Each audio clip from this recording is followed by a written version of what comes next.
Au nom du Père, du Fils et du Saint-Esprit. Amen. Esprit de Dieu, souffle de vie. Esprit de Dieu, souffle de feu. Esprit de Dieu, consolateur, tu nous sanctifies. Évangile de Jésus-Christ selon saint Marc. En ce temps-là, Jésus se mit de nouveau à enseigner au bord de la mer de Galilée. Une foule très nombreuse se rassembla auprès de lui, si bien qu'il monta dans une barque où il s'assit. Il était sur la mer, et toute la foule était près de la mer sur le rivage. Il leur enseignait beaucoup de choses en paraboles. Et dans son enseignement, il leur disait, « Écoutez, voici que le semeur sortit pour semer. Comme il semait, du grain est tombé au bord du chemin. Les oiseaux sont venus, ils ont tout mangé.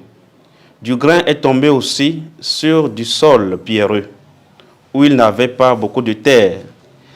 Il a levé aussitôt, parce que la terre était peu profonde, et lorsque le soleil s'est levé, ce grain a brûlé, et faute de racines, il a séché.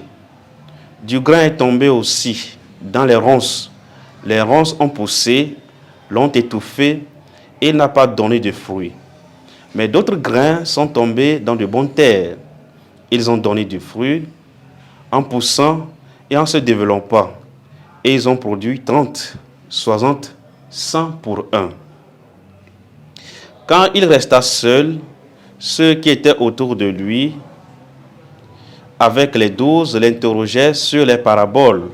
Il leur disait, « C'est à vous qu'est donné le mystère du royaume de Dieu. Mais à ceux qui sont dehors, tout se présente sous forme de paraboles. Et ainsi, comme dit le prophète, ils auront beau regarder de tous leurs yeux, ils ne verront pas. Ils auront beau écouter de toutes leurs oreilles, ils ne comprendront pas. Sinon, ils se convertiraient et recevraient le pardon. » Il leur disait encore, « Vous ne saisissez pas cette parabole, alors comment comprendrez-vous toutes les paraboles? Le semeur sème la parole. Il y a ceux qui sont au bord du chemin où la parole est semée. Quand ils entendent, Satan vient aussitôt et enlève la parole semée en eux. Et de même, il y a ceux qui ont reçu la semence dans les endroits pierreux. Ceux-là, quand ils entendent la parole, ils la reçoivent aussitôt avec joie. Mais ils n'ont pas eu de racines. Ce sont les gens d'un moment. Que vienne la détresse ou la persécution à cause de la parole, ils trébuchent aussitôt. Il y en a d'autres qui ont reçu la semence dans les ronces. Ceux-ci entendent la parole, mais les soucis du monde, la séduction de la richesse et toutes les autres convoitises les envahissent et étouffent la parole qui ne donne pas de fruits.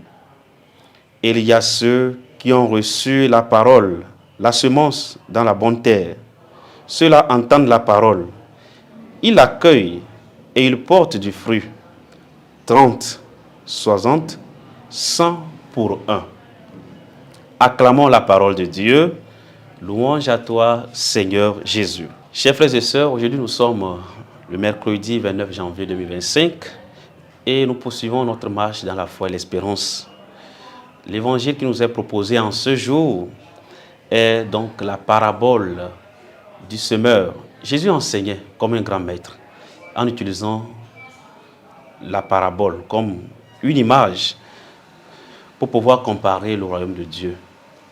Alors, ici, nous est proposé plusieurs types de sol. D'abord, nous avons du grain qui tombe au bord du chemin, les oiseaux qui viennent manger, du grain qui tombe dans le sol pierreux, du grain qui tombe dans les ronces, et des grains aussi qui tombent sur la bonne terre. En ce jour, chacun de nous est invité à examiner sa conscience devant le Seigneur. Quel type de terre suis-je? Est-ce que je ressemble à ce grain qui est tombé au bord du chemin?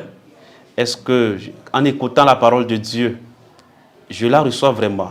Satan ne vient-il pas m'arracher cette joie d'écouter, de mettre en pratique la parole de Dieu? Est-ce que je suis ce type de sol, le sol pierreux, écouter la parole de Dieu avec joie, mais la tristesse, l'angoisse, les difficultés du monde font en telle sorte que j'abandonne cette parole? Est-ce que je ressemble à ce sol qui est rempli de ronces, où les richesses, la convoitise, la séduction de ce monde étouffe la parole que j'écoute?